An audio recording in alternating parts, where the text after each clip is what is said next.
இன்ஸ்டண்ட்டாக உங்கள் ஃபேஸ் வந்து நல்லா க்ளோவாக இருக்கணுமா? நாளைக்கு ஒரு ஃபங்க்ஷன்னா பார்லர்லாம் போகாமல் வீட்டிலேயே சூப்பரான ஒரு க்ரீம் ரெடி பண்ணி நம்ம ஃபேஸ்க்கு அப்ளை பண்ணலாம். அது என்னென்னு பார்க்கலாம் வாங்க. ஒரு பவுலில் 1 டீஸ்பூன் கடலை மாவு, 1 டீஸ்பூன் அரிசி மாவு, தக்காளி பியூரி வந்து நம்ம வந்து 1 டீஸ்பூன், 1/2 டீஸ்பூன் இருந்தாலும் ஓகே தான். அதுக்கப்புறம் பார்த்திங்கன்னா வெள்ளை சர்க்கரை 1/2 டீஸ்பூன் போட்டுக்கலாங்க. நல்லா கெட்டி தயிர், புளிப்பில்லாத தயிர் அது வந்து 2 டீஸ்பூன் போட்டுக்கலாம். அதுக்கப்புறமா நல்லா பழுத்த வாழைப்பழம் அது வந்து சும்மா இந்த மாதிரி ஒரு ஸ்லைஸ் மட்டும் அறுத்து சேர்த்துக்கலாம்.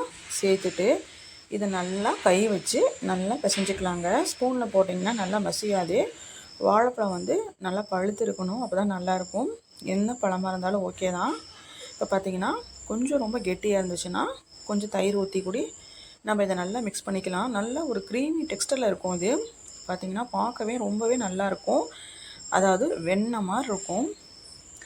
ஃபேஸ் வந்து ரொம்ப டேனாக இருந்தாலும், கை அந்த கால் ஏதாவது டேனாக இருந்தாலும் இன்ஸ்டண்ட்டாக இது நல்லா க்ளோ கொடுக்குங்க. மறக்காமல் ட்ரஸ்ட் மீ ட்ரை பண்ணி பாருங்கள்.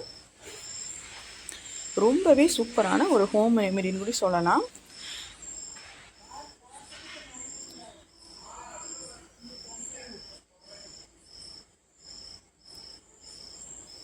இந்த மாதிரி நான் வந்து கையிலே அப்ளை பண்ணி காமிக்கிறேன்.